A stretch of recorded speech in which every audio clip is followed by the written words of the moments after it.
C'est un porteur hippomobile, donc c'est un engin qui est conçu pour intervenir dans des milieux, des espaces naturels sensibles, là où des engins mécaniques plus lourds pourraient marquer les sols et donc dégrader le milieu. L'avantage de cet appareil, c'est sa légèreté et sa maniabilité. Il est tracté par 2 chevaux qui eux justement ont la faculté de ne pas créer d'orniérage et donc toujours pour protéger les sols dans les milieux sensibles. On a une capacité de chargement d'environ 4 à 6 terres. Le chargement et le déchargement s'opèrent avec une grue hydraulique. Donc la grue ne sert que pour le chargement et déchargement. Donc le moteur n'est allumé que pour ces phases-là.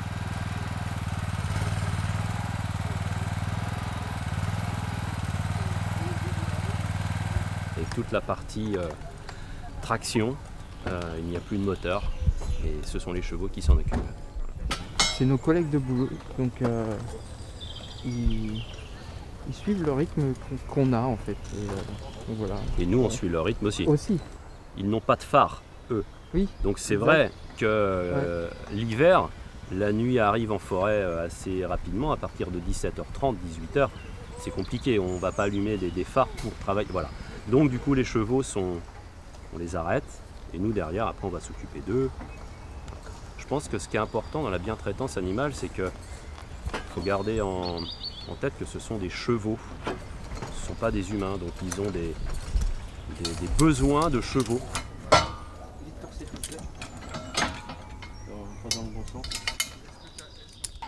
Nous sommes concepteurs et fabricants depuis 1991. Et le réseau Fer à Cheval est venu me demander de fabriquer du matériel. Bon, après, moi, dans ma philosophie, je ne veux pas d'accessoires motorisés. Je veux, pour être, comme vous le dites, pur, je veux que ça soit juste la traction qui fait le travail. Donc, pas de pièces en mouvement. Et donc, une durée de vie de ces matériels extrêmement longue. Moi, j'ai toujours été vers cette simplicité et avec des bilans carbone quasiment positifs, souvent. Et le moins d'énergie possible. C'est pour ça qu'on arrive à ça, c'est pour ça qu'on peut transposer notre expérience qu'on a actuellement au cheval. Le cheval, bien sûr, c'est un animal, il a toute sa place. Il a sa place dans la biodiversité. Et du coup, lui redonner de l'utilité, eh bien, on agit en même temps pour la biodiversité et la nature. Et c'est pour ça que personnellement, je suis en passion avec ce genre de matériel et le développement. Parce que ça va tout à fait avec mes convictions d'éviter tout ce qui est produits chimiques dans l'agriculture et préserver la vie animale.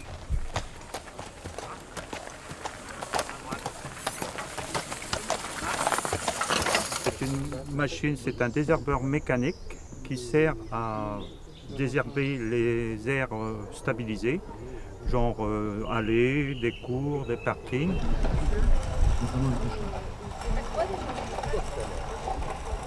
Nous travaillons avec des chevaux de trait breton. Actuellement, avec l'interdiction des désherbages chimiques, on passe beaucoup plus au désherbage mécanique. Donc c'est un outil qui est censé se développer de plus en plus.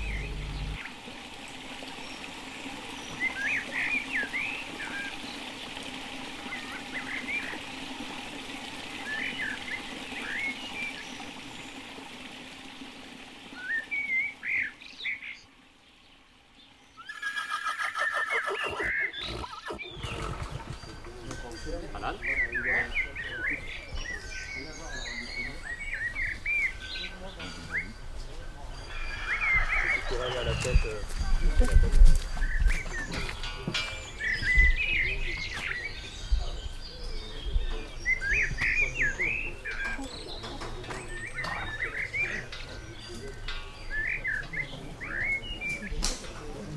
Donc je suis paysan maraîcher et comportementaliste équin. Donc pendant la manifestation, là j'ai participé aux conférences sur le bien-être animal, voilà, la bientraitance. Et sinon là aujourd'hui je vais participer à la caractérisation des chevaux qui sont prévus être achetés par la ville d'Hennebont. Donc en fait tout ce que vous voyez derrière là, c'est des épreuves qui vont permettre d'évaluer le tempérament des chevaux qui sont destinés à travailler en milieu urbain. Donc l'idée c'est de les faire passer dans des situations où ils vont être confrontés à des stimuli extérieurs et on va évaluer leur réaction par rapport à des problèmes environnementaux. La ville d'Hennebont nous a sollicité pour évaluer les chevaux. Donc il y a 6 chevaux qui vont être présentés, les uns après les autres. Donc attelés sur cette voiture là qu'on appelle un avant-train. Ils vont faire le parcours et pendant ce parcours on va évaluer leur comportement, leur qualité, à réaliser le travail qu'on va leur demander en ville. On part sur deux tests, la soudaineté.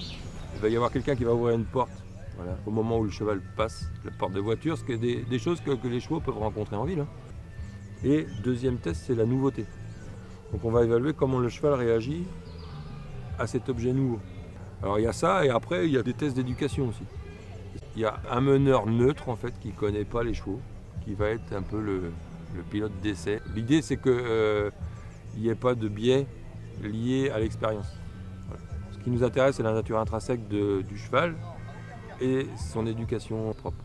On parle souvent de bien-être, mais le bien-être voilà, c'est difficile à évaluer chez l'animal parce qu'il faudrait que ce soit lui qui l'évalue. Le mot bientraitance, il est important parce que ça sous-entend une responsabilité qu'on a envers l'animal.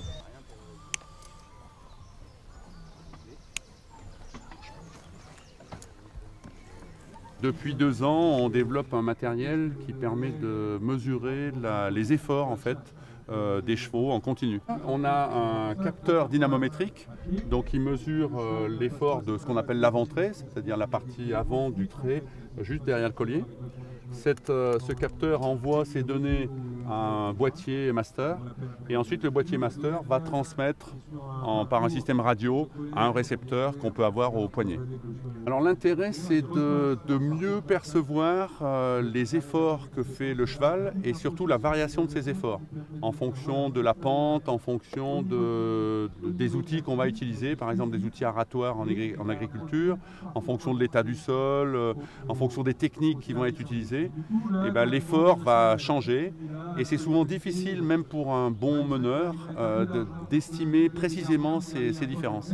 C'est l'objectif en fait, c'est que le meneur prenne conscience à quel moment on a des variations d'effort, éventuellement à quel moment le cheval est dans ce qu'on appelle dans la zone rouge, c'est-à-dire qu'il dépasse 100 kg d'effort, et puis ensuite d'adapter par exemple sa façon de mener au niveau des démarrages, d'avoir un menage plus souple, ou de choisir un itinéraire en forêt qui va être un itinéraire moins pentu.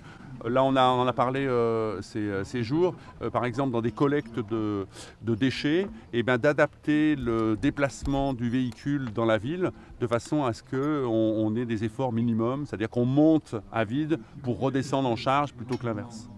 En fait, ce qui nous intéresse, c'est que chaque utilisateur, il a une situation d'utilisation qui lui est propre. Et donc, c'est avec ses outils, avec ses chevaux, qu'il faut qu'il ait des données. S'il a un tableau de données général, il ne va pas forcément en faire grand-chose. De plus en plus, on a des associations qui vont lutter contre l'utilisation des chevaux, qui ne sont pas d'accord avec le travail des chevaux, en prétendant par exemple qu'ils sont maltraités. Et c'est vrai que d'avoir des données, on va dire, chiffrées, qui sont non discutables des valeurs d'effort, permet de leur montrer qu'effectivement on est dans des zones de confort et qu'on ne va pas être dans des zones rouges et mener les chevaux à des efforts trop importants pour leur résistance.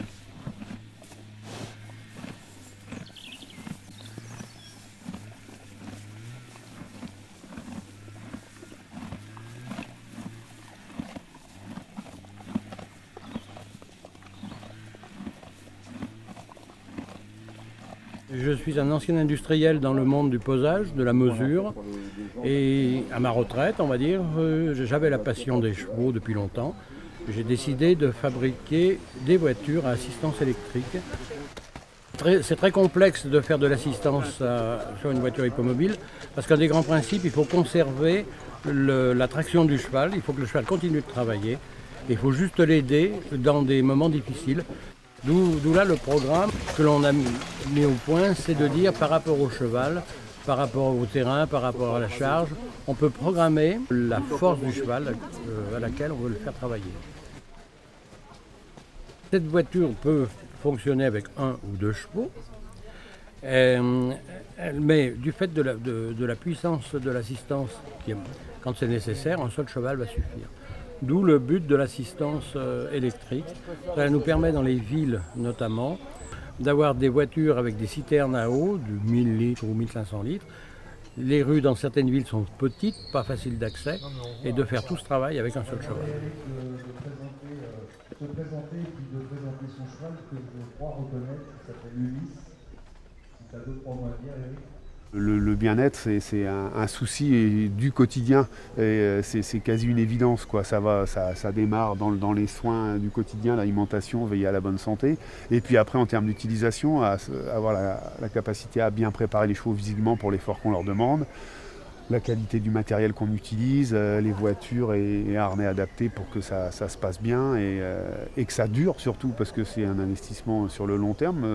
Mettre des chevaux, c'est du temps, et quand ça se passe bien, on a envie que ça dure le plus longtemps possible.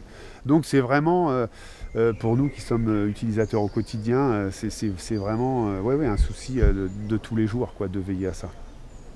Un cheval est en mesure de distinguer un individu bienveillant, bien traitant d'une personne négligente, voire malveillante. Un cheval qui mord, un cheval qui tape, un cheval qui botte, ça va être une défense face à une agression lorsqu'il n'a pas la possibilité de fuir. Dans le travail, un cheval qui va toujours précipiter son allure, qu'il va falloir retenir avec excès, notamment par le biais de la main, c'est signe d'un inconfort, voire d'un mauvais traitement. Et le cheval va mettre en place ce pourquoi il est taillé, même si les chevaux de trait sont plus musculeux, c'est la fuite en avant. Les chevaux nous voient arriver de loin avec nos gros sabots, si je peux dire, lorsqu'on a le licol sur l'épaule ou pas, pour aller les chercher pour travailler ou simplement leur faire une petite caresse au pré, passer un bon moment avec eux.